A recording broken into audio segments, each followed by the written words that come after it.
Tu m'as dit quelque chose qui a attisé ma curiosité. Tu as parlé d'un type qui avait peur, qui a tiré sur le premier homme, puis sur le deuxième, et ensuite sur le troisième en partant. Cette personne possédait des informations qui n'avaient pas été dévoilées au public concernant ce crime. Je crois que tu étais là. Peut-être qu'on t'a forcé à y aller et que tu avais peur. Peut-être que tu avais peur des représailles si tu refusais d'y aller.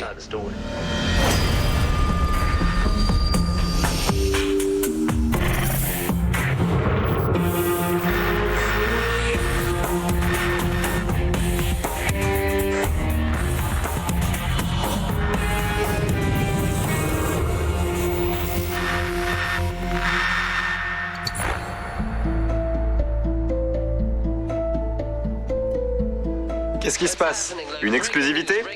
Exclusivité. Nabil Mouganaï, 26 ans, arrive sur son lieu de travail, une épicerie familiale. Écoutez-moi bien. Comment ça se passe ici, à New York? C'était le trublion de la famille. Il n'avait peur de rien. Son frère Saleh filme Nabil qui s'amuse avec ses cousins. Tu es filmé. Il avait 3 ans de plus que moi. On n'avait pas beaucoup d'écart. Et on s'entendait très bien. C'est dans la boîte. Mon père a émigré du Yémen pour venir vivre aux États-Unis, dans le Queens, à New York, où il a acheté un commerce que nous avons encore aujourd'hui. Quand Nabil est à New York, on se faisait toujours des blagues. Je te vois! Je te vois! Je te vois! Allez, dis-lui 42. 42. Quand les clients entrent dans la boutique, ils sont comme à la maison. Et nous aussi. C'est ce qui est agréable. Quoi? Vous aimez pas mes lunettes? Je vous vois 2 fois. Une fois en 3D et une fois en normal. 3D et normal. J'adorais passer du temps avec lui. Il était comme ça. Dès qu'il allait quelque part, c'était l'aventure. Et c'était toujours sympa à vivre.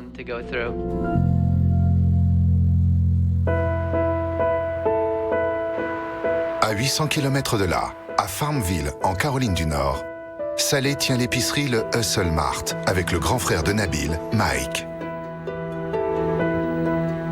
La liste des prix est là, d'accord? Ouais. Ce week-end, Nabil est en ville pour permettre à son frère de prendre des congés. Les médecins avaient dit à Mike qu'il devait se reposer. Il avait des problèmes de dos. Alors il a appelé sa famille et Nabil est venu le remplacer. Leur cousin Jabber travaille aussi à l'épicerie. Il travaillait là à temps plein. Ça lui permettait de subvenir aux besoins de sa famille. Sam, dis à ton père de rentrer. Tu l'as entendu? Allez. D'accord. Le fils de Mike, Sam, 16 ans, vient prendre son poste. Sam était un garçon discret. Il avait toujours une énergie calme et posée que tout le monde adorait.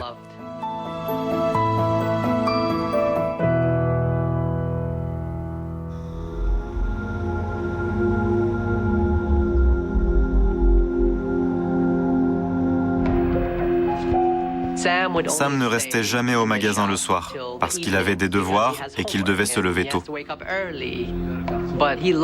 Mais il adorait Nabil et il voulait passer du temps avec lui. C'est pour ça qu'il est resté plus tard ce soir-là.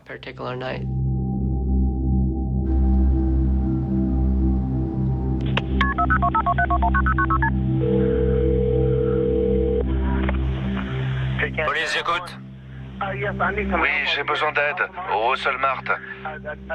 Je crois qu'on a tiré sur le caissier. Il saigne. Il y a du sang partout par terre. D'accord. Est-ce qu'il est conscient? Est-ce qu'il réagit? Non, il gémit, c'est tout. Ils sont 2. Ah, ils sont 2. Ils sont tous les 2 touchés. Oui, les 2.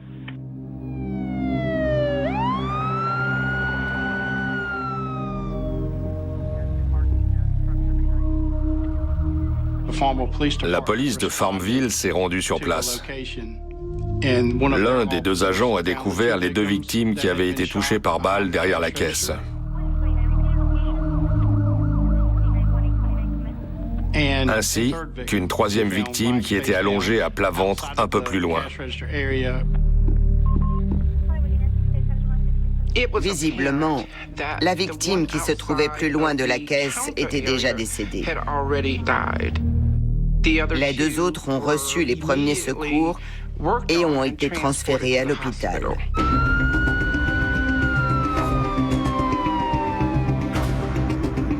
La capitaine Paula Dance et l'inspecteur Shannon Stewart du bureau du shérif du comté de Pitt se rendent sur place.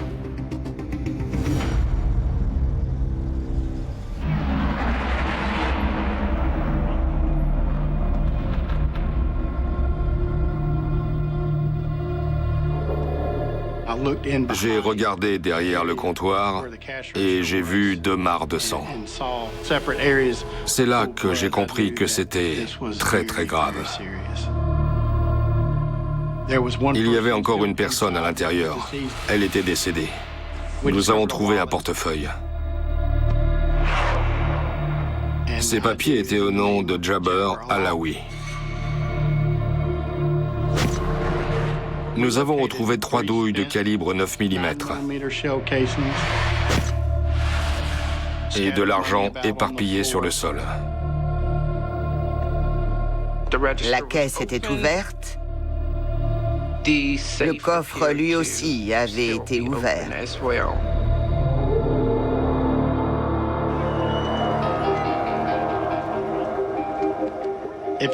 Devant la porte du magasin, il y avait de l'argent qui était tombé. Alors nous en avons conclu que les responsables étaient partis par l'avant du magasin. Il y a des caméras ? Le fait d'avoir des images du véhicule aurait facilité l'identification des coupables. Mais il n'y avait pas de caméra de ce côté du bâtiment.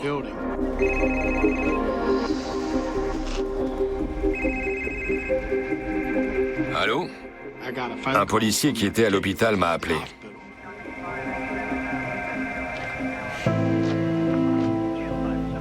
Nous avons appris que Nabil, qui était le frère du propriétaire du magasin, était décédé. Et Sam, le fils de 16 ans du propriétaire, avait également succombé.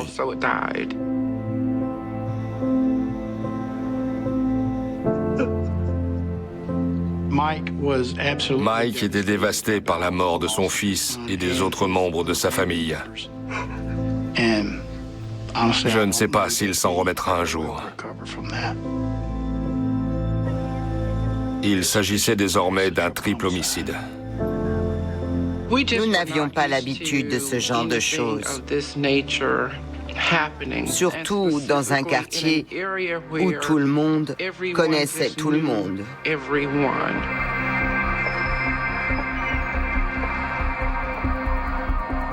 Les enquêteurs se tournent alors vers leur unique témoin. Le magasin était filmé sous tous les angles. J'ai repéré l'écran de contrôle. Je me voyais en direct dessus. Je me suis dit, j'espère qu'il y a un système d'enregistrement. Nous avions espoir que les caméras aient filmé ce qui s'était passé à l'intérieur du magasin. Les vidéos sont calées quelques instants avant l'appel à la police. Les caméras couvraient pratiquement tous les angles. Elles filmaient la porte, l'endroit qui se trouvait derrière la caisse. Il y en avait même une qui filmait l'arrière du magasin. Les 2 hommes derrière la caisse, Nabil et Sam, discutaient. Montrez la caméra à l'arrière.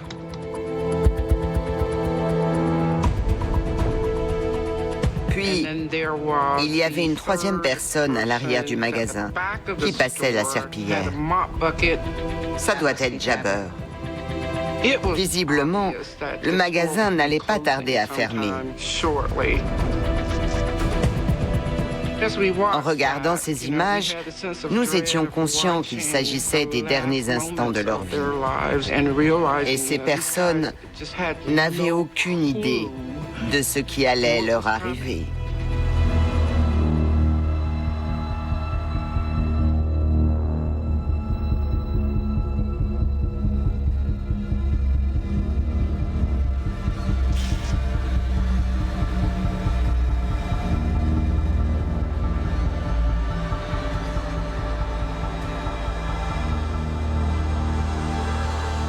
Revenez en arrière. À 21h58, un homme entre dans l'épicerie, une arme à la main, qu'il pointe sur Sam et Nabil, derrière le comptoir. Un autre homme entre à son tour muni d'une arme, puis un troisième. Le premier homme fait le tour pour venir derrière le comptoir. Sam et Nabil se mettent à genoux, les mains derrière la tête. Ils se rendent. Ils ne montrent aucun signe de résistance.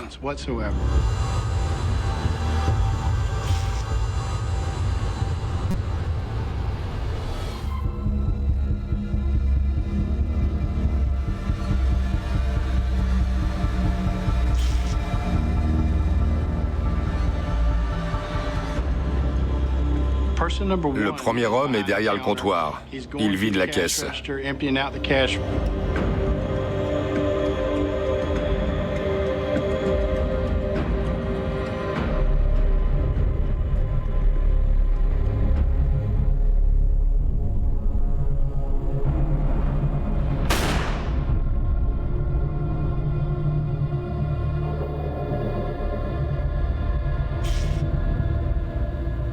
Il s'avance vers Sam, qui est toujours à genoux, les mains derrière la tête. Et il lui tire une balle derrière la tête. On n'en revenait pas.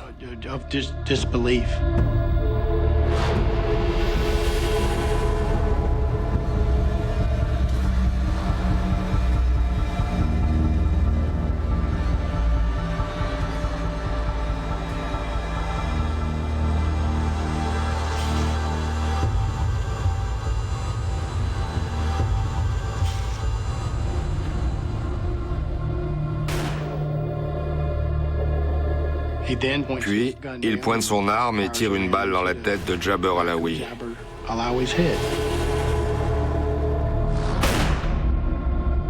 Ensuite, il se retourne, comme s'il avait oublié d'éteindre la lumière.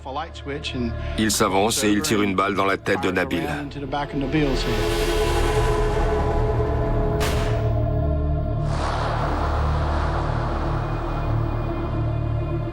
Puis, il ressort de derrière le comptoir. Il se baisse pour ramasser des billets qui étaient tombés par terre. Et il sort du magasin. Un braquage, 3 morts. Et ils se sont envolés en 1 minute et demie. En 30 ans de carrière passée dans la police, la vidéo de l'exécution de ces 3 hommes est sûrement la pire chose que j'ai vue.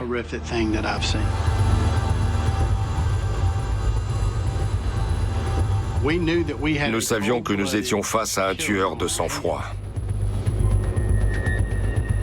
Nous devions absolument arrêter ces personnes le plus vite possible, avant qu'elles ne s'en prennent à quelqu'un d'autre.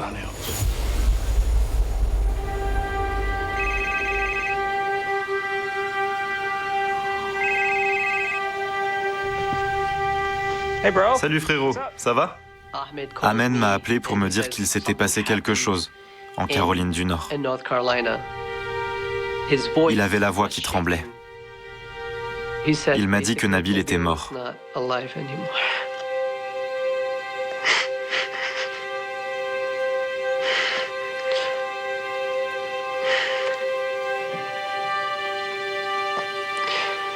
Et là, mon monde s'est écroulé. Il était tout pour moi. Et le fait qu'il ne soit plus là, c'est indescriptible. Indescriptible.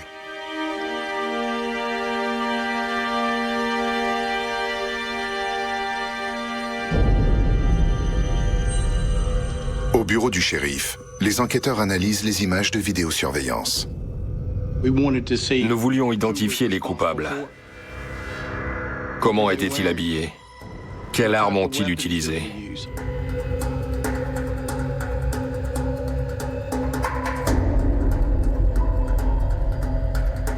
Les 3 hommes portaient des bandanas qui cachaient une partie de leur visage.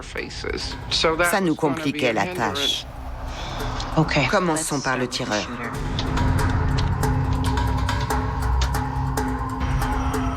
Revenez en arrière. Stop. Le premier suspect portait des vêtements très reconnaissables, une chemise à carreaux bleus. Agrandissez. La casquette qu'il portait était aux couleurs des Expos de Montréal. J'ai toujours adoré le baseball et je sais reconnaître les logos des équipes. Son arme ressemblait à un semi-automatique Smith & Wesson. Et nous savions qu'il s'agissait d'un calibre 9 mm grâce aux douilles.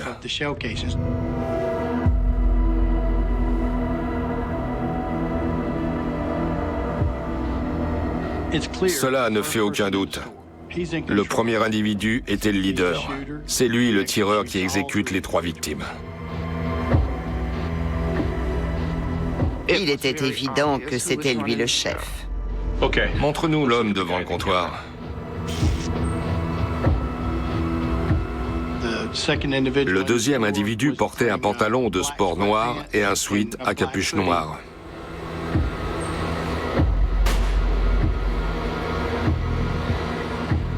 Lorsque le premier coup de feu a été tiré, il a sursauté. Il était visiblement choqué, peut-être effrayé, et il est sorti par la porte.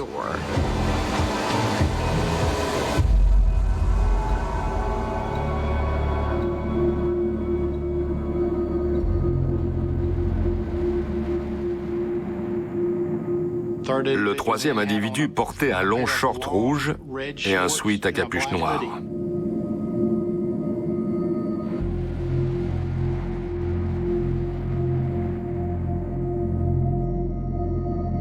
Revenez au début. C'est comme un film qu'on voit pour la 3e fois. On découvre toujours des détails qui nous avaient échappé. Stop.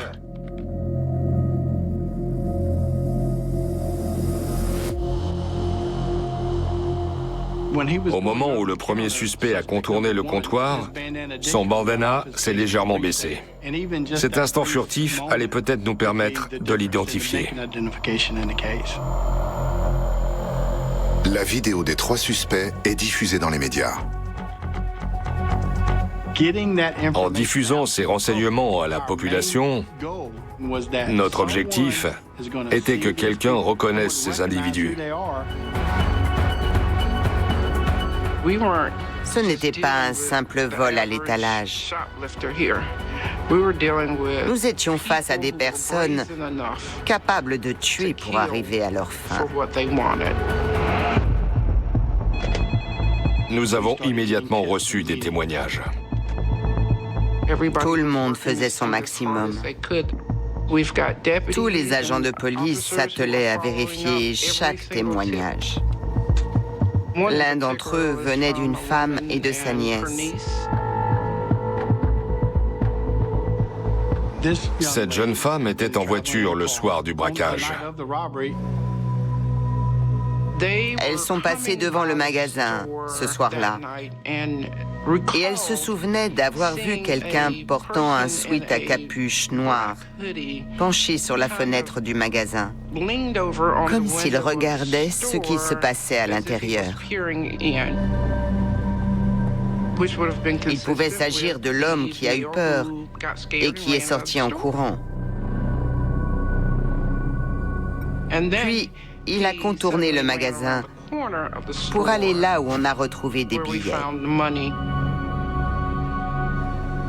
Elle a déclaré qu'ils avaient une vieille voiture de forme ovale, mais elle ne se souvenait plus de la couleur, de la marque, ni du modèle.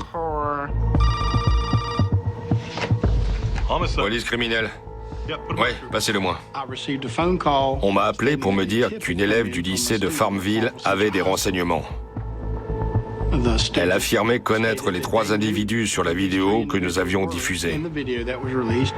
On va vérifier, merci. On a peut-être quelque chose. Enfin. Elle avait l'air persuadée qu'il s'agissait des 3 personnes qui avaient braqué l'épicerie.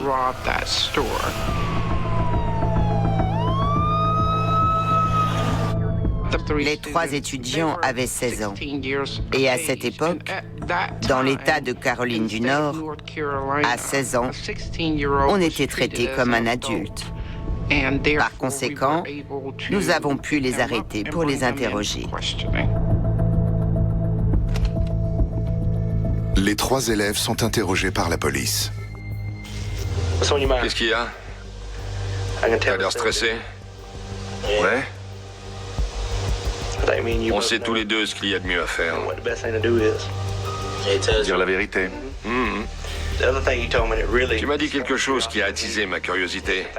Tu as parlé d'un type qui avait peur, qui a tiré sur le premier homme, puis sur le deuxième, et ensuite sur le troisième en partant. On n'a pas parlé de ça dans les médias. Il n'y a que les personnes qui étaient présentes qui peuvent le savoir. Je crois que tu étais là, ce n'est pas toi qui as tiré. Peut-être qu'on t'a forcé à y aller. Que tu avais peur, peut-être que tu avais peur des représailles si tu refusais d'y aller. Je vous l'ai déjà dit, j'étais chez mon oncle à Greenville. L'un des individus nous a donné un alibi. Il a dit qu'il était chez son oncle du samedi soir jusqu'à 22h30 le dimanche soir. Je sais que t'as peur et que tu es stressé. J'étais pas là. Ah bon? Je vous jure que j'y étais pas. Chacun de leurs alibis a pu être confirmé. Nous étions donc convaincus que ces 3 jeunes gens n'avaient rien à voir avec ce crime. Les 3 élèves sont écartés de la liste des suspects. Parfois, ils sont au courant de certains éléments de l'enquête par bouche à oreille. Nous étions revenus à la case départ. Ça a été l'un des pires moments de découragement que j'ai vécu de toute ma carrière.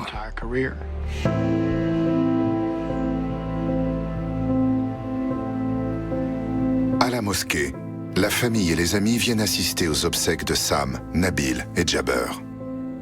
Les gens des villes alentours se sont rassemblés, notamment des membres des communautés yéménites et arabes. Les 3 cercueils sont arrivés à la mosquée et nous avons prié pour ces 3 belles personnes. J'étais dévasté. Je n'étais pas prêt à leur dire adieu. C'était bouleversant.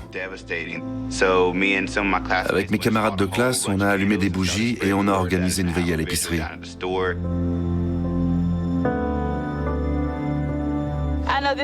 Je sais que ça va être très dur pour les personnes qui étaient proches de lui ou de sa famille. Prions pour sa famille. Prions pour sa famille. J'aimerais que les gens sachent qu'ils devraient être là aujourd'hui et qu'on garde dans notre cœur le souvenir de leur amour.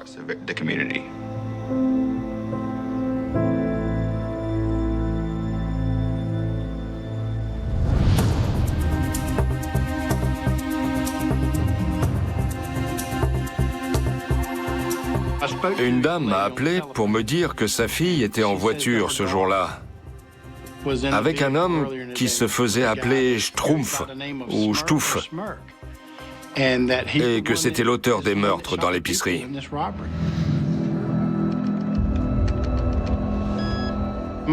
L'information la plus importante pour nous, c'est qu'elle affirmait que cet homme portait les mêmes vêtements que le tireur du braquage.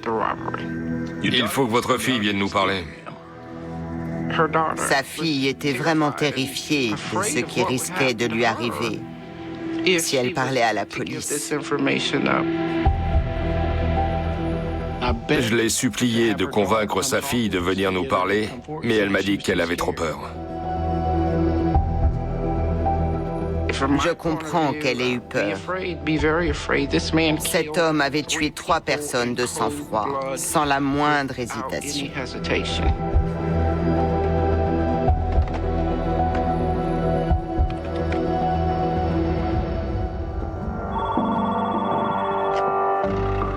Le 3 avril, nous avons reçu un appel du propriétaire du Kingsmart, une boutique du centre-ville de Farmville. D'après lui, les 3 personnes qui avaient braqué le Hustle Mart étaient venues dans sa boutique 3 jours avant le vol. Nous espérions au moins apercevoir leur visage. Voyons ça. Le gérant du magasin cale la vidéo à 18h30, l'heure à laquelle il pense avoir vu les individus.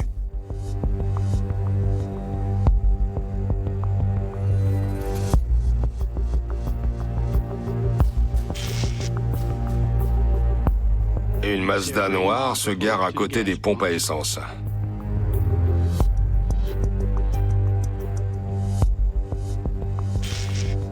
Un homme noir en sort et se dirige vers la boutique.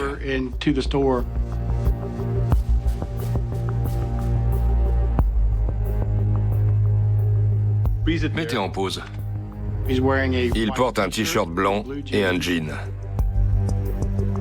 Revenez en arrière. Sur la vidéo, on voit un deuxième homme noir sortir de la voiture. Il a de longues dreadlocks. Il porte un t-shirt blanc. Montrez-moi l'intérieur.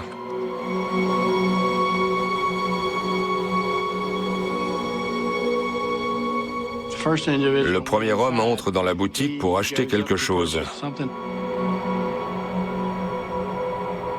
Zoomez.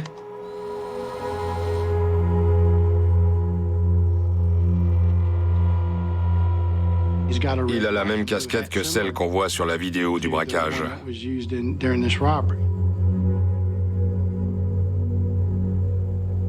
C'est peut-être notre homme. Essayez de retrouver son copain.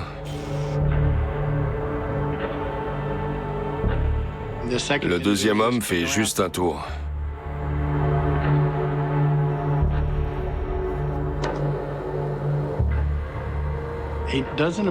Il ne ressemble pas aux individus impliqués dans le triple meurtre.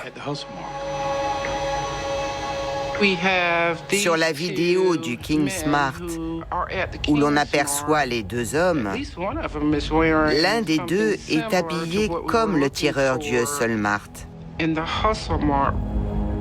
Nous avions désormais une voiture, mais aussi un visage.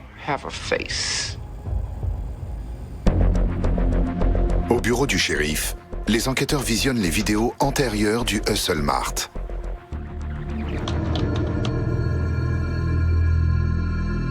Nous avons trouvé des images d'un homme noir avec un t-shirt blanc, une casquette rouge et bleue et un jean, et qui était venu dans le Hustle Mart plus tôt dans la journée, vers 10 h du matin.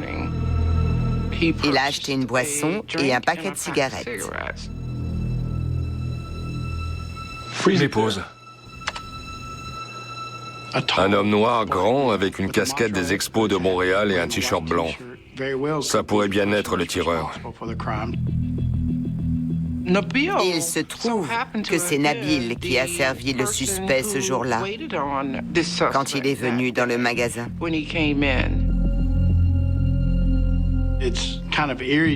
C'était assez troublant de voir cet homme à la caisse avec sa casquette des expos de Montréal, en sachant qu'il allait assassiner l'homme qui se trouvait face à lui moins de 12 heures plus tard.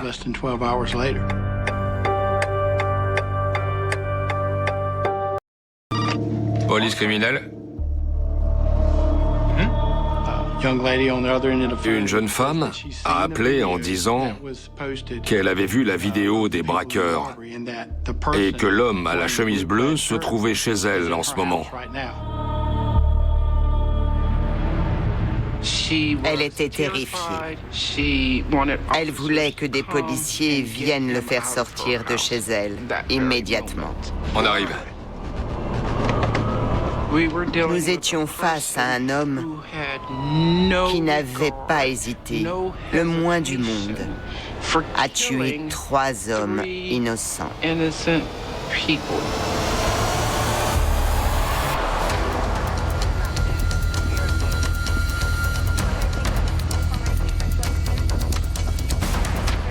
La brigade d'intervention s'est approchée par la porte arrière de la maison.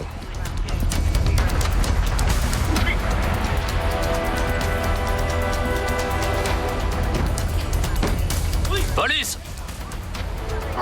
J'ai entendu quelqu'un à l'intérieur crier « Je ne suis pas armé, je ne suis pas armé ». Ils l'ont arrêté, puis l'ont conduit en garde à vue.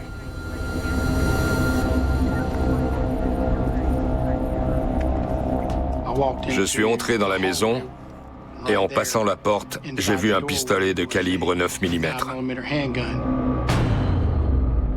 Il ressemblait à celui qui avait servi au meurtre de l'épicerie.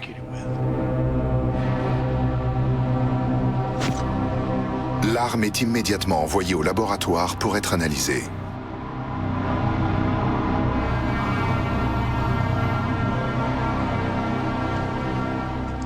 Je me souviens du moment où ils l'ont fait entrer dans le bâtiment. C'était la première fois de ma vie que je regardais quelqu'un dans les yeux, sans rien y voir. Rien du tout. Aucune expression. Son regard était vide.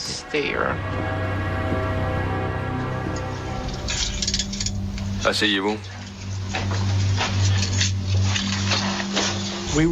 Nous avons pu établir que la personne que nous avions arrêtée était Antoine André Anthony. Il avait 29 ans. Antoine a déjà été condamné. Son surnom dans la rue? Schtroumpf. Il vient de sortir de prison il y a seulement 2 mois. J'étais content de pouvoir lui parler et qu'il me donne sa version des faits. Voici l'inspecteur Mitchell. Je suis l'inspecteur Stewart et on a quelques questions à vous poser, d'accord? Il était très silencieux et très détendu, comme s'il pensait qu'on n'avait rien sur lui. Signez ici. Il est écrit que vous connaissez vos droits et qu'on vous les a lus. Je ne veux pas renoncer à mon droit d'avoir un avocat. Vous ne voulez pas y renoncer? C'est bien ça? Ouais. D'accord. Vous voulez nous parler? Je veux un avocat. Je ne voulais pas le relâcher.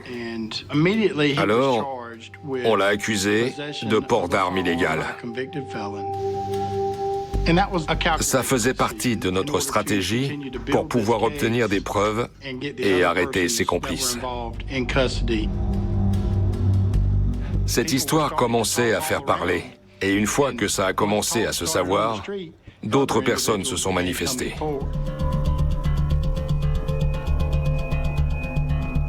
Vers 17h, un homme s'est présenté de lui-même au bureau du shérif. Bonjour, je suis l'inspecteur Stewart. Comment vous vous appelez? Xavier. D'accord. Quel est votre nom complet? Xavier Montège-Chambol. Pourquoi est-ce que vous êtes ici? D'après vous, pourquoi est-ce qu'on voulait vous voir? On m'a dit qu'on racontait des choses au sujet d'une fusillade. D'accord. Qu'est-ce que vous pouvez me dire à ce sujet? Moi, j'ai tué personne. D'accord. Qui a tiré?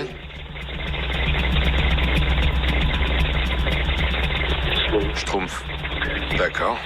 Monsieur Chambol a dit qu'il avait été le 3e à entrer. Il portait un sweat noir et un short rouge. Les pièces du puzzle commençaient à se mettre en place. Alors, ce Schtroumpf dont vous parlez, qui est rentré en premier? C'est lui. Schtroumpf. D'accord. Et qui était le deuxième? L'autre type. Comment il s'appelle? Je connais pas son vrai nom. Ok. On l'appelle Little Ray. Et il parle de Little Ray en le désignant comme celui qui portait un sweat à capuche noire et un pantalon noir et qui est resté au comptoir. Vous allez m'arrêter?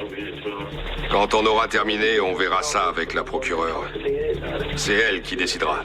D'accord? Bon. Vous comprenez? Il s'est mis à pleurer. Il venait de se rendre compte qu'il était embarqué dans quelque chose dont il aurait du mal à s'extraire.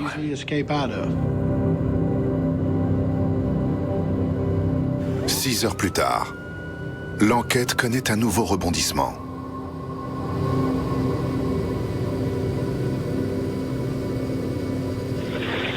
Alors, Ekwon, tu as 14 ans, c'est ça? Ouais.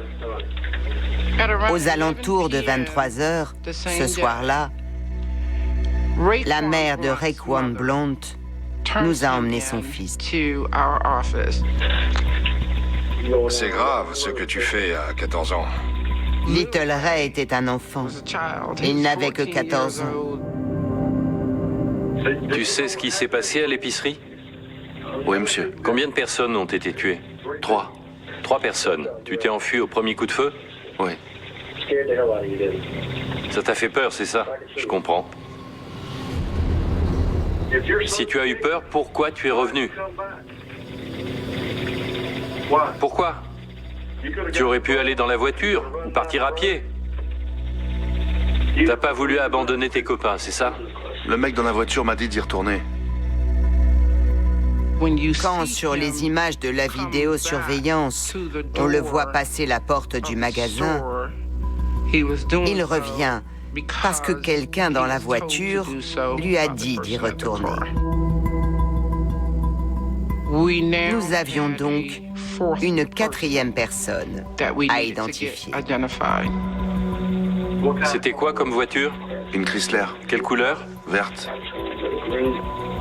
La voiture qu'ils ont utilisée pour le braquage était une Chrysler verte. Et après, vous êtes allé où? À Fontaine. C'était chez qui? Dans une maison. Qui conduisait? Il ne connaissait que le surnom du conducteur, Wicked. D'après sa description, il avait des dreadlocks. Nous avons une personne non identifiée sur les images du King Smart, avec des dreadlocks. Nous avons organisé une séance d'identification sur photo et nous avons découvert que le vrai nom de Wicked était Willie Whitehead. Whitehead fait partie d'un gang. Il est immédiatement convoqué pour être interrogé. Vous savez ce qui s'est passé dimanche soir? Vous savez de quoi je veux vous parler? Bien sûr que je sais ce qui s'est passé. Ils en ont parlé à la télé. Whitehead nie toute implication. Il dit avoir passé la soirée avec sa petite amie, Ashley. Tout d'un coup, elle est arrivée pour dire qu'il était avec elle ce soir-là. Whitehead a peut-être un alibi, mais les enquêteurs continuent de chercher des preuves de sa participation au braquage.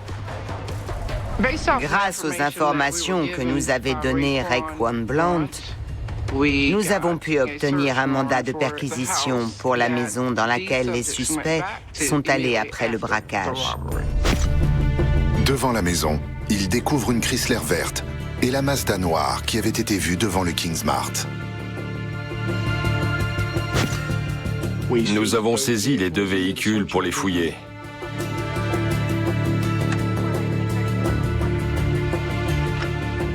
Nous avons trouvé un reçu de Walmart pour un achat de munitions. Il était daté de 2 jours avant les meurtres. Et les munitions en question étaient de calibre 9 mm.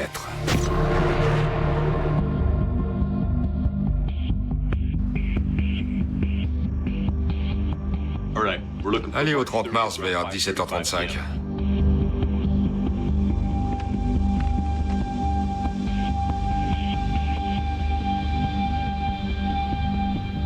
Là, c'est eux. 2 jours avant le braquage, les suspects étaient à Walmart. Willie Whitehead, Antoine Anthony et une femme.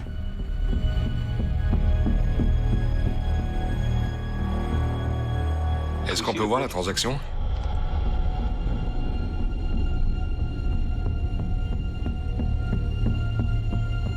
Ils ont pensé à faire acheter des munitions par cette femme, car ils avaient tous les 2 un casier judiciaire.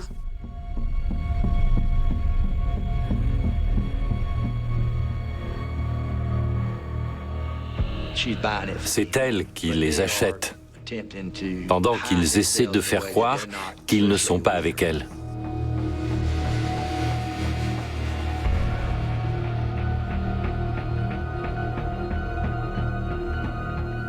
Ils ont fait comme s'ils n'étaient pas ensemble.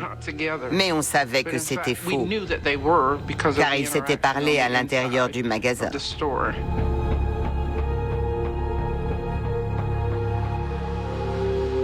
Une semaine plus tard, la petite amie de Willie Whitehead demande à parler aux enquêteurs. Ashley Johnson est venue pour un deuxième interrogatoire. Je voudrais dire quelque chose. Allez-y. Si je vous dis la vérité, est-ce que vous pouvez m'assurer que je serai protégée?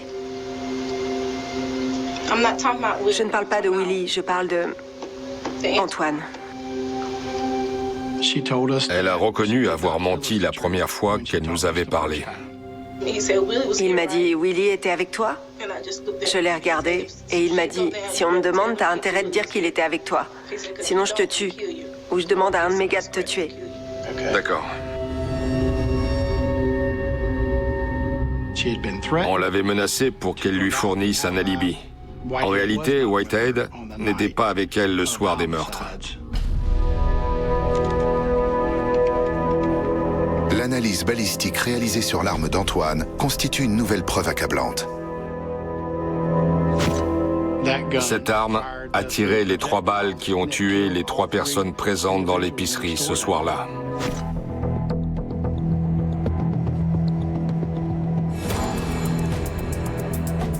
Les 4 suspects sont inculpés pour vol à main armée et meurtre.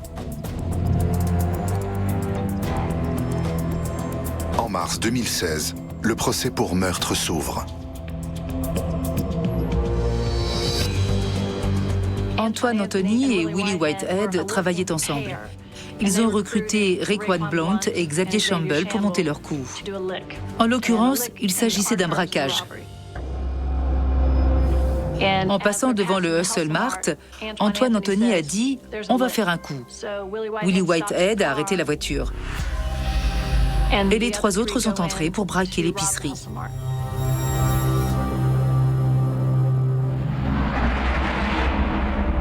Antoine Antony donnait les ordres. Et c'est lui qui a exécuté les 3 personnes qui travaillaient dans le magasin.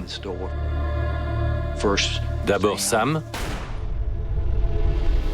puis Jabber, et enfin Nabil.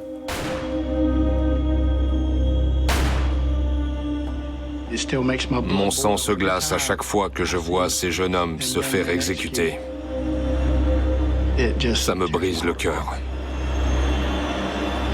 Les vidéos montrent qu'un billet de 20 $ comptait plus pour lui que la vie d'un homme.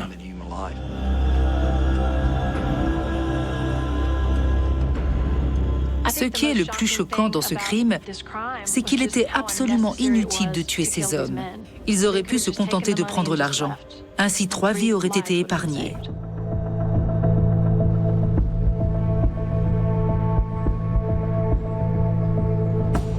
Xavier Shamble et Raekwon Blount plaident coupables de vol à main armée et de triple homicide. Shamble est condamné à une peine de 13 à 17 ans de prison. Blount, quant à lui, écope de 9 à 12 ans de prison. Willie Whitehead est reconnu coupable de triple assassinat. Il est condamné à 3 peines de prison à perpétuité. Antoine Antony est reconnu coupable de triple assassinat et de vol à main armée. Il est condamné à mort. Il a fait appel de cette décision. La cruauté du crime justifiait qu'on requiert la peine de mort. Il fallait s'assurer qu'il ne fasse plus de mal à qui que ce soit.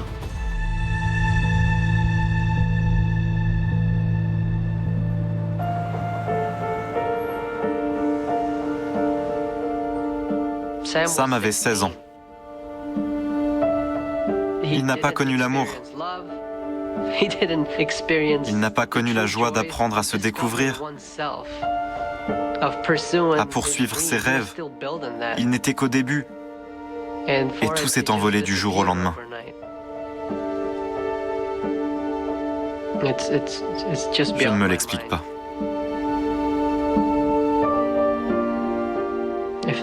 Si Nabil pouvait me voir,